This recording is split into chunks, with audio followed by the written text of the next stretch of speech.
Any veteran sniper can tell you there's a universal law that holds true from the galactic core to the uncharted rim. The more advanced the bureaucracy, the more stupefyingly dull the job. And since the Concordat's observational sniper cadre possessed the most labyrinthine, form-obsessed, soul-crushingly advanced bureaucracy in the known universe, Sergeant Hesh Klaxon was currently experiencing a level of profound, weaponized boredom that bordered on a Class 2 existential threat. For 40 days, he had been staring at the universe's most heavily armed staring contest. The gully was hot. The air, according to the shelter's atmospheric analyzer, was a heady cocktail of parched dust, aerosolized fear pheromones, and a scent diplomatically labeled unspecified ungulate emissions. Across the Valley of Elah, two armies of bipedal primates postured at each other from opposing hills, achieving precisely nothing with a terrifying, repetitive certainty. "Just once," Hesh clicked, his voice a low, chitinous rattle. "I'd like to be assigned a mandatory R&R that involves an actual reclining chair, and maybe a beverage with a low-yield fusion reaction on it." Corporal Globo, a being whose natural posture suggested a lifetime of craning to read fine print, didn't look up from the data slate wavering like a heat haze before him. "The directive is for cultural enrichment, Sergeant, not relaxation. General Grast was most specific. His latest monograph, The Psychological Impact of Champion-Based Conflict Resolution in Pre-Industrial Societies, is causing quite a stir in the Historical Strategy Department." "I'm sure it is," Hesh grumbled, pressing his omnioculars to his primary visual sensors. "His last seminar on the tactical application of sharpened sticks cost me a full rotation of rest and the will to live. I'd rather Grast caused a stir by falling down a gravity well." "An outcome with a statistical probability of 0.003%, I'm afraid," Globo said. "Though the data from this strip will be invaluable, the phoretic content of this planet's soil is extraordinary. It's creating fascinating resonance interference with our power cells." "Fascinating," Hesh deadpanned. "Is that your technical term for draining our life support 15% faster than the manual said it would?" "The effect is more pronounced on smaller, less shielded emitters," Globo clarified, "such as our personal cloaking fields. I would advise against any untented excursions." He didn't need to look at Private Flarn. Flarn was not looking at the two armies. He was not looking at the advanced alien technology keeping them hidden. He was looking at the Israelite camp through a low-power magnifier, his head tilted. He was supposed to be the wide-eyed rookie, the tourist, but his focus was peculiar. "They share their water skins," Flarn murmured, his voice a series of soft, resonant hums. "Even the ones who are clearly not from the same family unit. The larger ones stand guard, while the smaller ones drink. There's a pattern to it, a social structure based on mutual support in a high-stress environment." Hesh and Globo exchanged a look, a shared moment of suffering at the rookie's naivete that didn't quite connect. Flarn wasn't distracted by a shiny beetle this time. He was analyzing. "Private," Hesh said, lowering his binoculars. "Your official mission role is Auxiliary Observer. Your unofficial mission role is Don't Touch Anything. Please confine your observations to tactically relevant data." "Is social cohesion not tactically relevant, Sergeant?" Flarn asked, his wide, guileless optical sensors turning to Hesh. Before Hesh could formulate a sufficiently scathing reply, a voice echoed across the valley. It was a sound that didn't require an atmospheric analyzer to identify. It was pure, distilled arrogance, amplified by lung capacity and ego. "Why do you come out and set your battle in array?" the voice roared. "Am I not a Philistine, and you servants to Saul? Choose a man for you, and let him come down to me!" A figure strode out from the Philistine lines. Even without magnification, he was immense. A mountain of a man, encased in polished bronze that flared in the harsh sunlight like a secondary malevolent star. He carried a spear that could have been a mast for a small boat, and a sword that looked heavy enough to anchor it. Ah, Hesh sighed. The daily motivational speech. Globo's fingers tapped on his slate, bringing up a wireframe model of the giant. Subject designation, Goliath. Height, approximately 2.9 standard meters. Mass, estimated at 350 kilograms. Biometrics show significant metabolic stress and hormonal imbalances consistent with chronic pituitary dysfunction. A classic case of acromegaly. A medical curiosity, Globo. A tactical assessment, Hesh dismissed. What about his gear? Armor is simple cast bronze, provides 83% coverage, but leaves significant vulnerabilities at all major articulation points. By their standards, it's formidable. By ours, it's decorative. Hesh raised his binoculars again, the casual observer gone, replaced by the analyst. All posturing, he muttered, but his words were sharper. His stance is too wide, compensating for poor balance, likely a side effect of his size. The helmet is open-faced. Even by their standards, any competent archer on that field could. He trailed off with a sigh of disgust. The Israelites were making no move.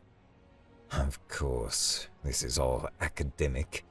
One shot from my rifle, a single stabilized plasma bolt right through that oversized head of his. Over before his slow-moving nervous system could even register the concept of surprise. A delightful thought, Sergeant, Globo said. But alas, non-interference. Yes, Hesh grumbled. The Concordat's most sacred and irritating law. We can watch them blunder their way to extinction, but we can't offer them a single piece of helpful advice. Like, say, don't send your biggest target out alone every morning to announce his presence to every sniper in a 5-kilometer radius. Flarn was still watching the Israelites. They are afraid of him, he hummed. It has broken their cohesion. Hesh lowered his binoculars and rubbed his manipulators over his tired eyes. 40 days of this. 40 days of shouting and staring. I'm going to submit a report to Grast. Title: The Psychological Impact of Extreme Boredom on Elite Reconnaissance Teams. Maybe he'll win another prize. Into this valley of fear and tactical stagnation walked a delivery boy. David, son of Jesse, carried an ephah of parched grain and 10 loaves of bread for his 3 older brothers, who were, at that moment, doing a remarkable impression of sun-baked rocks on the Israelite hillside.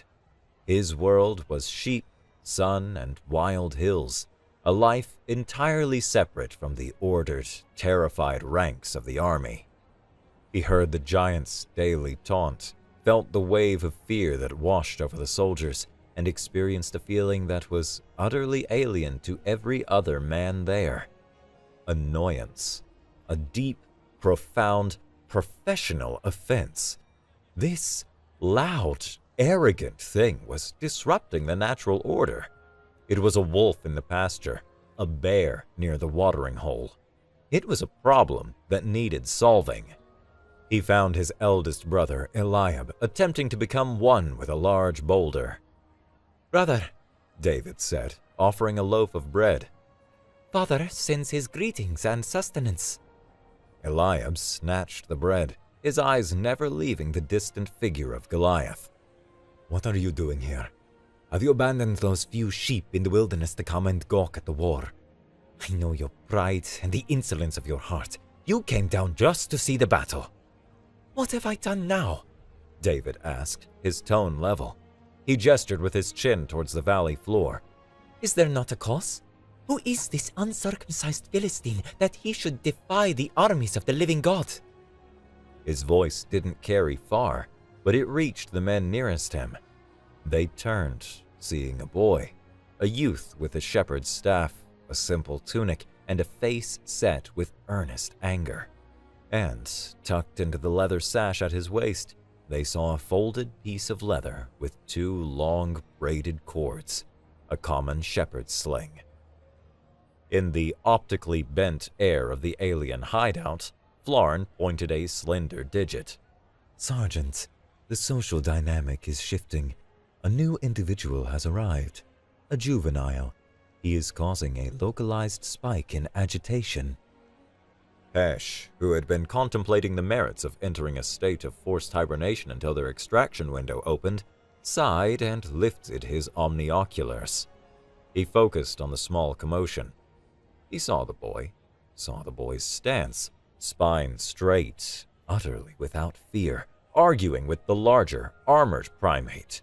He saw the boy gesture animatedly towards the distant, bronze-clad behemoth. Then, Hesh's gaze swept down, cataloging the individual's equipment: staff, pouch, tunic, sash, and tucked into the sash, Hesh's manipulators froze on the focus wheel. He zoomed in. The image sharpened, resolving into a pathetic-looking piece of folded leather and string. He stared, lowered the binoculars, blinked his mosaic-lensed eyes, and raised them again, as if trying to force reality to correct a data error. A low, rumbling sound began deep in Hesh's thorax. It was a sound his subordinates had never heard before, the rusty, grinding sound of pure, undiluted amusement fighting its way out of a creature who considered smiling a waste of facial muscles. The sound grew, bubbling up into a series of dry, rasping clicks. Globo looked up from his slate, alerted by the anomalous audio signature. "Sergeant, are you experiencing a respiratory system malfunction?" Hesh didn't answer. He just pointed, his entire arm trembling slightly with suppressed clicks. Globo, intrigued, swiveled a secondary optical sensor. He followed Hesh's gesture and zoomed his own view screens in on the boy. He saw the sling. Globo's mouth parts parted.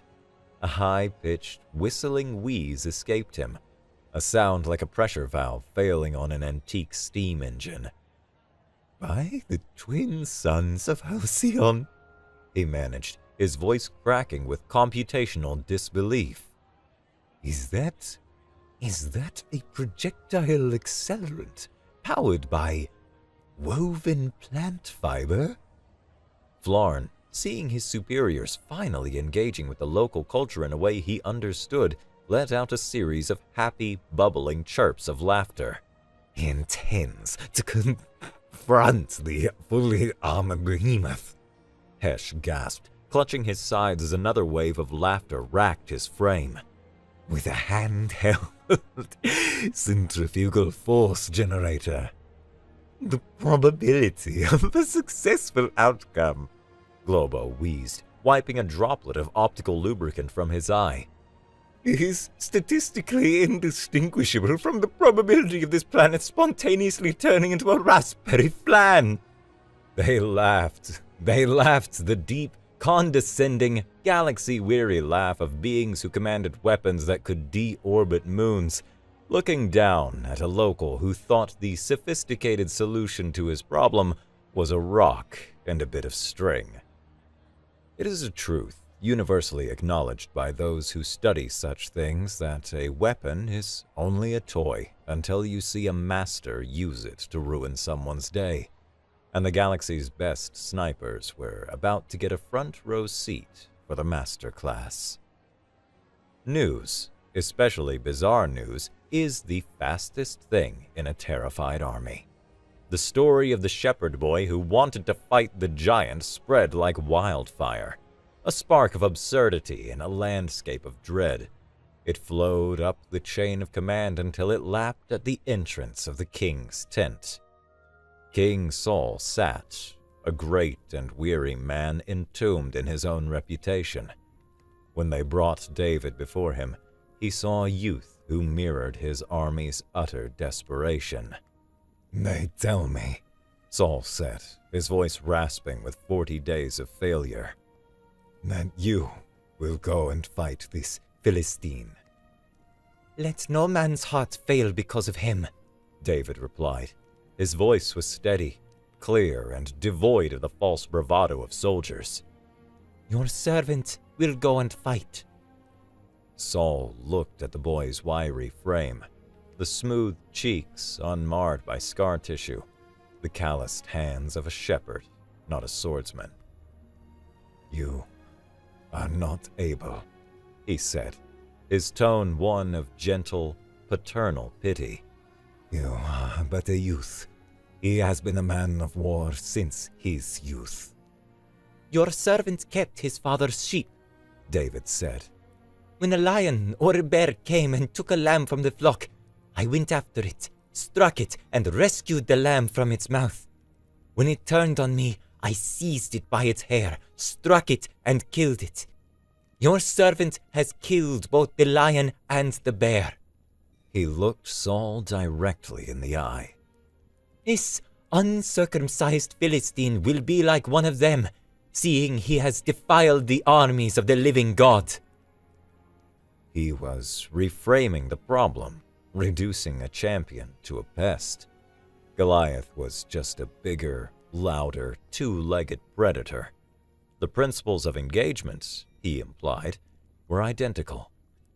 Saul, a man drowning in a sea of cowardice, found himself clinging to this strange, confident splinter of wood. The boy's gaze held a startling certainty. "Go," he said, his voice a hoarse whisper, "and the Lord be with you." Then Saul did the only logical thing a commander could do. He offered a hardware upgrade. A heavy bronze helmet was settled on David's head, immediately obscuring his vision. A coat of mail, each ring a testament to a blacksmith's skill, was draped over his small shoulders, its weight making him stagger. Saul's own sword, a king's weapon, was girded at his side. In the alien tent, Hesh nodded with grim approval. "Finally, some tactical sense. Personal protective equipment. It increases survivability. It's the most basic principle of combat." But David, encumbered, took 2 clumsy steps and stopped. This wasn't his gear. This wasn't his way of fighting. It was a shell designed for a different kind of animal. "I cannot go in these," he said, his voice muffled and distant from within the helmet, shrugging it all off, the helmet, the mail, the sword. "For I have not tested them." He stood once more in his simple tunic. He had shed the unfamiliar protection for his own mobility, choosing his skill over their technology. In the tent, the last vestiges of amusement had long since died, replaced by a tense, analytical silence. Hesh found himself nodding again, a small professional jerk of his head. "Sensible," he murmured. "Never enter an active engagement with untested equipment. It's rule number 1. Globo concurred. "A sound tactical decision. Unfamiliarity with the weight and balance of the armor would impede his movement, making him an easier target." It was Flarn who broke the consensus. His head was tilted, his wide eyes full of a simple, devastating logic. "But Sergeant," he hummed, "he is not seeking different equipment. He is rejecting all equipment. Is it that the armor is untested, or is he not planning on getting hit?" The question dropped into the silent tent like a singularity. Is he not planning on getting hit? Hesh went rigid. Globo's mouthparts clicked shut. The concept was so simple, so audacious, so completely outside their tactical framework of threat mitigation and survivability percentages. Survival was not about withstanding a blow, but ensuring one never landed. Hesh's cynicism, his boredom, his professional arrogance, it all collapsed. This was no simple fool. This was an operator, a professional with a plan so confident it bordered on insanity. He leaned forward, his mosaic eyes narrowed to furious points of light. "Globo," he snapped, the command a low growl that vibrated through the floor plating. "Magnify on the boy, full spectrum analysis. Forget the giant. I want to know everything about this primitive. What is his play?" David walked away from the king's tent, the stares of 1,000 baffled soldiers following him like a physical weight. He ignored them. He walked past the battle lines, down the slope, and toward the brook that gurgled and whispered its way through the valley floor. He knelt by the clear, shallow water. His hands, dark against the pale stones, did not scoop or grab. They sifted. They felt. They weighed. His fingers danced through the cold water, dismissing dozens of stones for every one he selected. He was a master jeweler, selecting the perfect gems for a deadly necklace. He chose 5. One by one, he brought them out of the water. He had selected only smooth, flattened discs, almost perfectly symmetrical, worn into an ideal aerodynamic shape by 1,000 years of tumbling in the current. In the alien hideout, Globo had the visor's magnification cranked to a level that could probably count the atoms on a grain of sand. The geological scanner overlay flared to life, painting the stones in shifting colors. "Sergeant," he breathed, the words a hushed exhalation of dawning comprehension. "The projectiles. Their composition is high-density ferric basalt, specific gravity of 3.1, significantly more mass per unit of volume than standard granite or limestone." A chart appeared in Globo's vision, rotating a 3D model of one of the stones. "And the shape, spheroid optimized, lenticular. He is deliberately choosing stones with a minimal drag coefficient. Its shape is no coincidence." "His hand selected his ammunition," Hesh murmured, the words of his own sniper's creed coming unbidden to his lips. "For maximum velocity and stability." Suddenly, the air inside the tent wavered violently. A high-pitched alarm blared for a single, jarring second. "Cloak field fluctuation," Globo yelped. "The phoretic soil, it's caused a power cascade." The view on his main slate dissolved into a shower of static. The geological overlay vanished. "Status," Hesh barked. "Main cloak is holding, but it shunted power from secondary systems to compensate. I've lost my primary sensor feeds. Rebooting to low power, optical only analysis." For 3 terrifying seconds, they were blind. Then the screen flickered back to life, the image clear but stripped of its data-rich overlays. Globo keyed his console, manually rerunning the last scan from buffered memory. The results reappeared, stark and simple. High-density basalt, aerodynamically stable. A cold knot of something. A feeling Hesh hadn't experienced since his first real combat drop tightened in his gut. It was the icy dread that comes from realizing you have profoundly, catastrophically underestimated your opponent.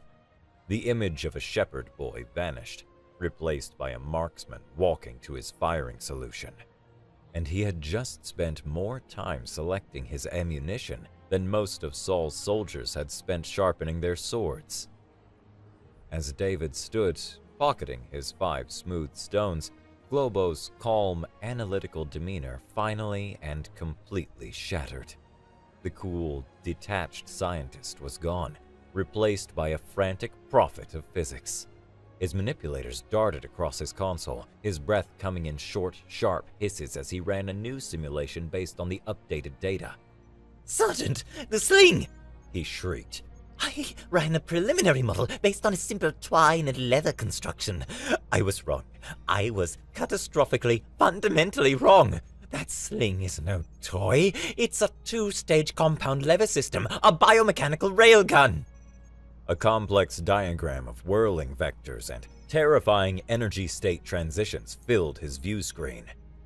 The initial rotation builds potential energy in a closed system, but the release converts it all into a single fluid motion. It's exponential acceleration, given a chord length of 1 meter and a rotational velocity of 6 revolutions per second, which is well within the subject's physical capabilities. Globo's head snapped up from his console, his mouthparts clicking together in a frantic rhythm of pure computational horror. His optical sensors were wide, staring at the image of the small, dark stone in David's hand, then back at his numbers. His voice dropped to a choked, horrified whisper. The exit velocity. By the collapsed cores of Karfan, the exit velocity is over 110 meters per second. The kinetic energy transfer upon impact with a projectile of that mass and density. He looked at Hesh, his eyes screaming a truth that defied all their preconceptions. Sergeant, what he's holding isn't a stone. It's a non-explosive, hyperkinetic, pocket-sized cannonball. Hesh was utterly still, his tessellated eyes locked on the small human figure now walking onto the valley floor with the calm purpose of an executioner. The bored tourist was a distant memory. The cynical veteran was gone. In their place was a sniper, watching another sniper walk the final, lonely 100 yards to the perch. David walked onto the great stage of the valley floor, his staff in one hand, his sling unslung and dangling from the other. A tense quiet fell over the valley. From the Philistine side, a tidal wave of sound rolled across the valley. It was a deep, guttural, joyous sound of mockery. Laughter, jeers, insults hurled at the boy with a stick who had come to fight their bronze god. It was the funniest, most pathetic thing they had ever witnessed. From the Israelite side, there was only a profound, horrified, prayer-filled silence. To them, this was a sacrificial lamb, not a champion. The contrast was a study in motion and stillness. On one side, the giant, a monument of static power and brute force, began to lumber forward, his every step a tremor in the earth. On the other, the shepherd, a master of fluid dynamics and quiet purpose. David did not walk a straight line. He began to move in a wide, deliberate arc, like a moon entering orbit around a doomed planet. This simple act of movement immediately put the giant on the defensive. It forced the massive, heavily armored warrior to turn his whole body, to pivot his feet in the dusty soil, to shift the immense weight of his bronze shield, all to keep his small, nimble foe in his line of sight. "Am I a dog?" Goliath bellowed, his voice cracking with the fury of a man whose dignity has been mortally wounded. "That you come to me with staves!" He hefted his enormous spear, its bronze tip catching the sun. Come to me, and I will give your flesh to the fowls of the air and to the beasts of the field! As Goliath stomped forward, a series of red alerts flashed across Globo's rebooted, low-power display. Sergeant! Globo yelped, a new, more urgent terror in his voice. He pointed a trembling digit at the screen. Pituitary disorder. I dismissed it as a simple medical note, but I didn't factor in the secondary combat implications. Translate, Globo, now! Hesh barked. The side effects, Sergeant, the severe ones. It causes optic nerve compression. He has tunnel vision. His peripheral optical acuity is severely degraded. He can only clearly see what's directly in front of him. Globo's voice was a torrent of dawning realization. And the pressure on his nervous system. Slower motor response, slower reaction times. The boy isn't just circling him. He's running a diagnostic on his weaknesses. He's staying his peripheral blind spot, forcing the giant to constantly require him as a target. He's exploiting the condition. David's voice, though not a roar, carried across the valley with an unnerving, piercing clarity. It cut through the giant's bluster like a surgeon's blade. You come to me with a sword, and with a spear, and with a shield, he called out, his circling pace never faltering. But I come to you in the name of the Lord of hosts, the God of the armies of Israel, whom you have defied.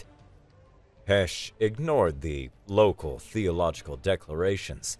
He was witnessing a masterclass in single combat. He's using his mobility to control the engagement, he muttered, more to himself than to his crew. He's staying just outside the effective range of the spear. He's fatiguing the target, forcing him to expend energy just to track him. It's perfect. David raised his voice again, his words no longer a challenge, but a verdict. This day the Lord will deliver you into my hand, and I will strike you down and cut off your head. And I will give the dead bodies of the hosts of the Philistines this day to the birds of the air and to the wild beasts of the earth, that all the earth may know that there is a God in Israel. He was no longer just a shepherd. He was a prosecutor, reading the charges and declaring the sentence before the jury had even been seated. And he never stopped moving. The observation post crackled with a focused energy that hadn't existed an hour before. Hesh was in his element, his voice clipped and precise, calling out observations as if he were guiding a remote drone strike. Wind is negligible, a slight cross breeze from the west, 2 knots, not a factor for a kinetic projectile at this range. Operator is maintaining optimal distance. He's controlling the tempo. He is the dominant force in this engagement. Globo, final projection on the target's armor integrity, Hesh snapped. Globo's fingers moved. The helmet's bronze is 4 millimeters thick, forged to deflect a glancing blow from a sword, but useless against a high-velocity piercing projectile. The design leaves the Gilabella a critical structural weak point in the underlying cranium, completely exposed. He paused, his analytical brain fighting with the reality he was witnessing. A 1 in 1,000 shot, Sergeant. The target area is less than 10 square centimeters. Recalculate, Corporal. Hesh shot back, his eyes never leaving the drama unfolding below. His voice was cold iron. Recalculate, based on the operator's demonstrated proficiency in tactical analysis, weapon and ammunition selection. Assume he is not going to miss. A moment of charged silence. Globo typed.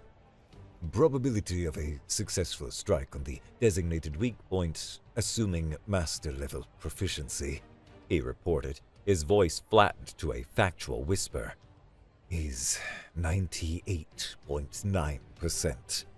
Flarn, forgotten in the corner, was holding his breath, his huge eyes wide.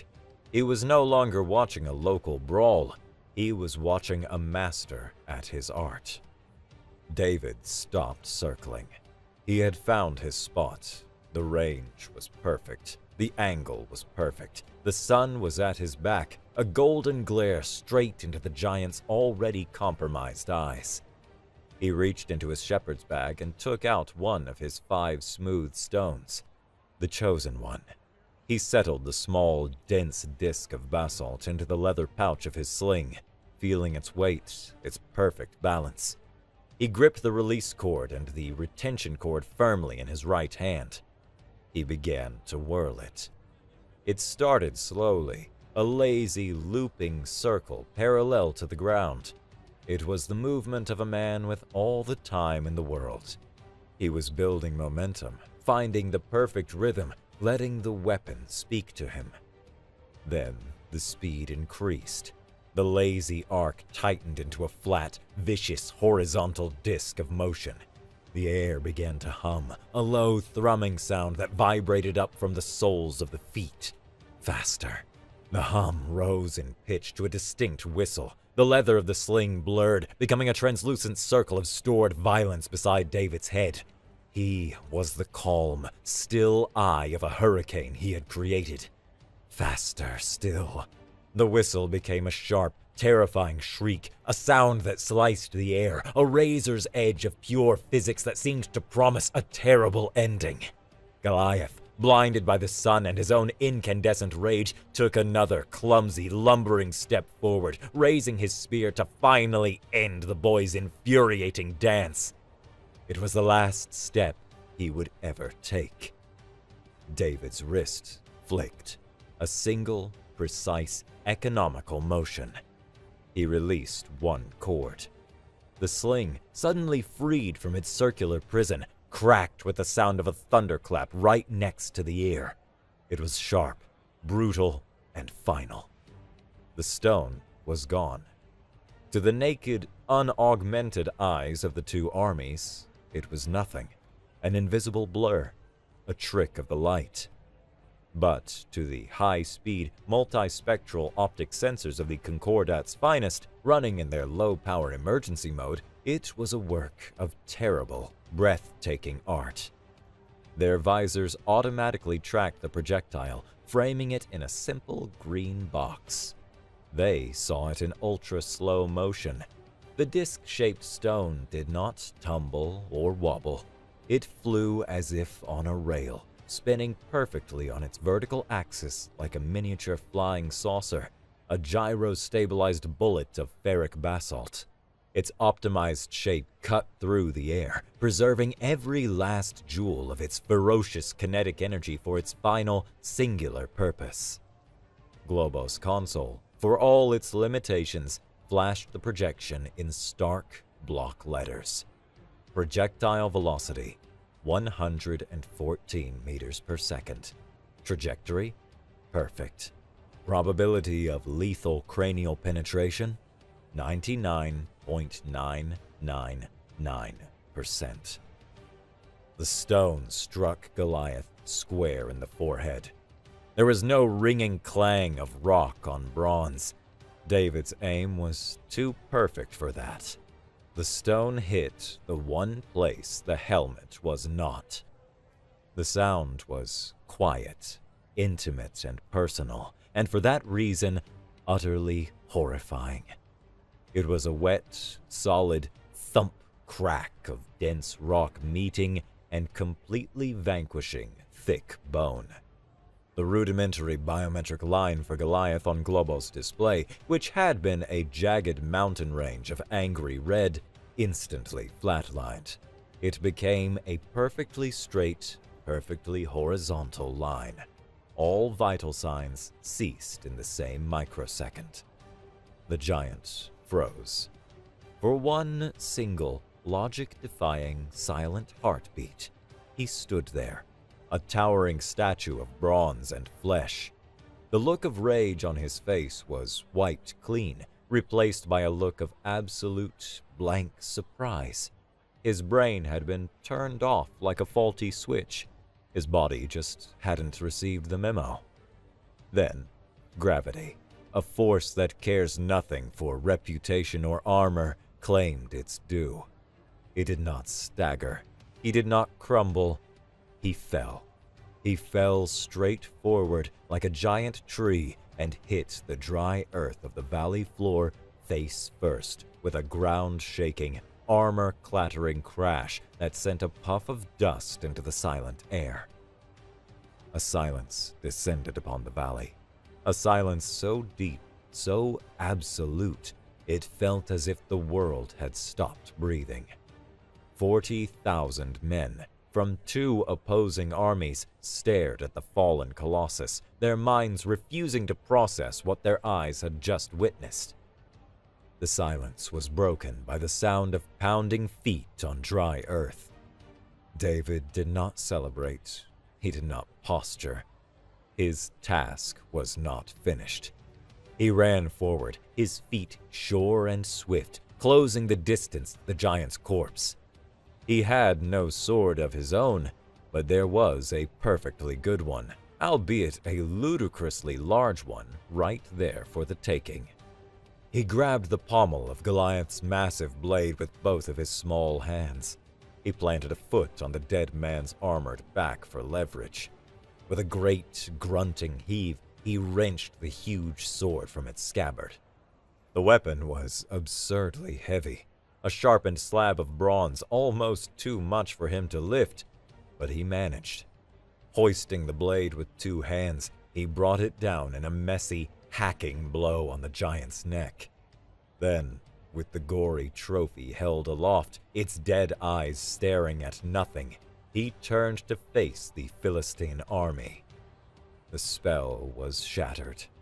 From the Israelite lines, a single unified roar of pure, unadulterated triumph erupted. It was the sound of 40 days of cowering fear and grinding humiliation being converted in an instant into a tidal wave of savage, ecstatic joy. They surged down the hill, a disorganized, screaming, unstoppable mob charging towards their routed and demoralized enemies. The Philistines, their champion slain, their courage decapitated along with him, their entire worldview upended in the space of a single heartbeat, broke. They turned and fled, casting away shields and spears in a desperate, panicked scramble for their lives. The battle was over. The rout had begun. The alien tent was silent. The only sounds were the faint, worried hum of the overburdened power cells and the distant, fading screams of the victors and the vanquished. Flarn's lower jaw was slack, his optical sensors fixed on the unfolding carnage. He looked as though he'd just witnessed the spontaneous creation of a new color. Globo was staring at his slate, his manipulator claw hovering over the save icon as if it were a holy relic. He was archiving every microsecond of the encounter data, from the selection of the stones to the final, fatal impact. It was the most valuable, most terrifying, most paradigm-shattering data set he had ever collected. Sergeant Hesh Claxon stood motionless, his omnioculars dangling from one hand, his professional cynicism and galactic arrogance utterly scoured away. He had seen warlords topple empires with orbital bombardments and fleets of starships burn in the hearts of dying suns. He had never seen anything like this. Never. He finally spoke. All condescension was gone, his voice low and sober. "Globo?" "Sergeant?" Globo whispered, not looking away from his screen. "New species entry. Designation human. Subdesignation Homo sapiens." He paused, taking a slow, deliberate breath, as if the words themselves had weight. "Update the threat assessment." Hesh stared out at the small figure of the shepherd boy, who was now being lifted onto the shoulders of cheering, weeping soldiers, a boy disappearing into the legend he had just forged. He dictated his finding. Threat assessment update. Species 812. Homo sapiens. Operator skill with low technology weaponry can achieve tactical results on par with advanced energy weapons in specific contexts. An operator's ability to perfectly analyze and exploit enemy weaknesses defines the lethality, not the weapon itself. His voice hardened, each word an engraving. Threat assessment must prioritize operator analysis over observed technological disparity. Assumption of superiority is a fatal tactical error. Recommend extreme caution when engaging this species. Extreme. The tent was silent again for a long moment. He straightened up, his posture once again that of a commander. Pack it up. Our power cells are low, our education is complete, and I have a report to file that General Grast is never, ever going to believe. We're done here. There were no complaints. They worked with a new focus, their movements quiet and deliberate, breaking down their equipment. The data slate was secured in a shock-proof case. The omnioculars were stowed. The atmospheric analyzer was powered down. Hesh threw the final switch on the shelter's cloaking generator. The wavering, lumpy distortion in the gully folded in on itself like a mirage collapsing and vanished into nothingness. It left behind only a patch of slightly flattened grass and a few very confused beetles, who now had an unobstructed view of the valley. A moment later, a small, sleek shuttle, its hull plating shifting colors to perfectly match the blue and brown of the world below, rose silently from the gully. It climbed, invisible and unheard, into the upper atmosphere, leaving the Bronze Age to its own brutal, heroic devices. From their viewport, they took one last look at the Valley of Elah. They could see the Israelite army returning to its camp, a river of jubilant men.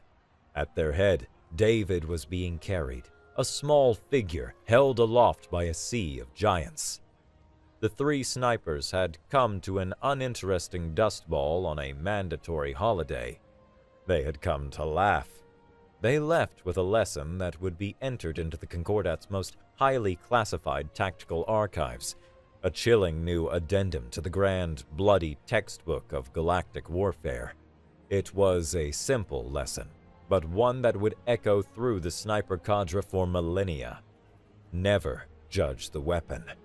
Judge the hand that wields it.